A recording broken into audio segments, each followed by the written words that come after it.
Parte 4 del día que mi hermano desapareció en el bosque y volvió siendo otro. Después de eso, empecé a escribir esta historia, porque sentí que, si algo me pasaba, alguien debía saber, porque yo ya no sabía con quién vivía, ni si saldría vivo de ahí. Y esa noche estaba parado frente a mi puerta. No lo abrí. Me acurruqué junto a la cama con un cuchillo de cocina, observando la rendija inferior de la puerta, esperando ver sus pies acercarse. Cada crujido, cada chasquido me hacía brincar, pero no entró, solo esperó, horas, en silencio. El amanecer llegó como un suspiro, lento, gris. Me levanté y salí a buscar a mis padres. La puerta principal estaba abierta, y ellos no estaban. Los encontré junto al lago, parados, quietos, con la mirada perdida en el agua. Les hablé, les grité, les sacudí los brazos. Nada. Sus ojos estaban vidriosos. Mi madre tenía los pies sumergidos y temblaba por el frío, pero no reaccionaba. Y entonces apareció él,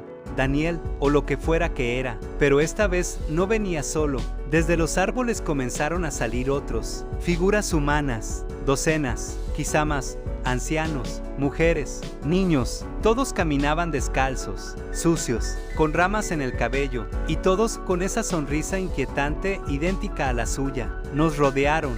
Daniel dio un paso al frente. Ellos ya lo entienden, dijo con una voz grave, hueca, como si hablara desde una cueva. Solo faltas tú, hermano. Yo me eché a correr.